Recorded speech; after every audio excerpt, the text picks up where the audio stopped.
Bienvenue une fois de plus sur notre chaîne d'information en temps réel Africa News.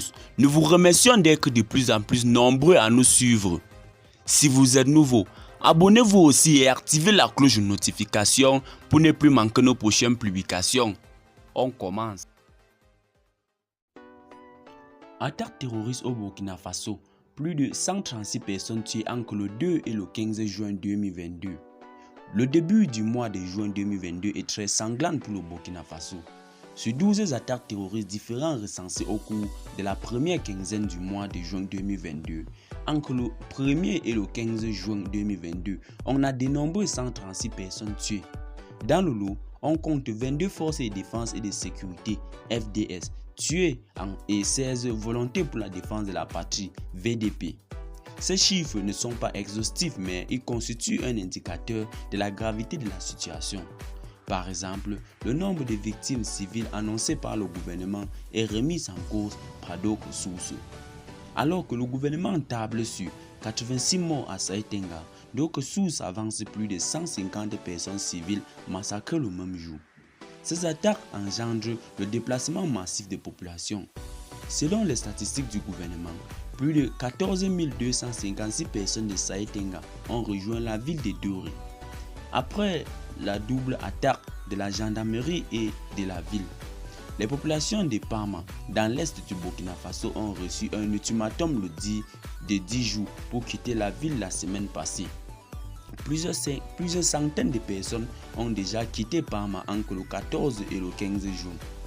Après une attaque des villages situés non loin de Kougoussi, cette ville continue de recevoir des centaines de déplacés.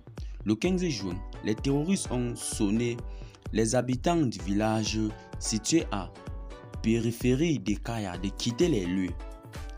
La montée en puissance de l'armée pousse les terroristes à s'en prendre aux populations en guise de représailles, a justifié le lieutenant-colonel Yves Didier Bamouni, commandant des opérations du Théâtre National COTM, au cours d'une conférence de presse le 3 juin 2022. Il entend par monter en puissance des actions offensives lancées depuis le 19 mai, combinant moyens aériens et artillerie dans la région du Nord, avec pour bilan la destruction des bases de Rimbolo, Didi et Boulukamba, ainsi que la neutralisation d'une cinquantaine de terroristes et la récupération des matériels divers. Selon les informations recueillies auprès des civils rescapés de cette attaque, outre les céréales, les terroristes emportent les bétails et d'autres besoins. L'attaque de Saïtenga, par exemple, a eu lieu un jour de marché. Un nombre important de bétail a été emporté pendant que les habitants fuyaient pour tenter d'échapper aux balles assassines des terroristes. Les terroristes se ravitaillent très facilement en carburant sur le territoire national. Le 14 juin 2022, ils ont détourné 14 citernes transportant du carburant sur l'axe Kakashi et Matiakwali, à l'est du Burkina Faso. Ces carburants provenaient du Niger et transitaient par le Burkina Faso pour le Mali. Bien avant cet incident, 2 camions citernes avec une capacité de 57 000 litres de carburant qui ont quitté Ouagadougou le 17 avril 2022 avec pour destination finale Dori ont été détournés. Il est possible que le carburant soit envoyé dans un pays voisin où il en est plus cher que le Burkina Faso, avait justifié le ministre en charge du commerce, Abdoulaye Tall. Le 30 avril 2022, ils ont détourné un camion remorque transportant des produits, dont du riz et des produits pharmaceutiques, entre Ouagadougou et Matiakwali, dans la région de l'Est. Le 23 avril, les terroristes ont détourné un camion rempli de divers produits de consommation à Gabou, sur l'axe Kaya-Bassalogo, dans la région du Centre-Nord. Outre les céréales et les carburants, certains attaques de sites d'exploitation comme celui d'Alga dans la province du Mbam visent à s'emparer d'autres biens de valeur. Ces carburants pourraient servir de source de financement pour les terroristes.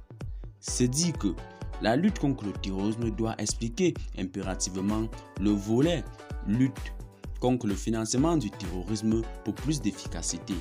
Dans son discours prononcé le 2 avril 2022, le président de la transition Paul-Henri Sandaogo Damiba a donné rendez-vous dans 5 mois pour un premier bilan de la mission de reconquête de notre territoire.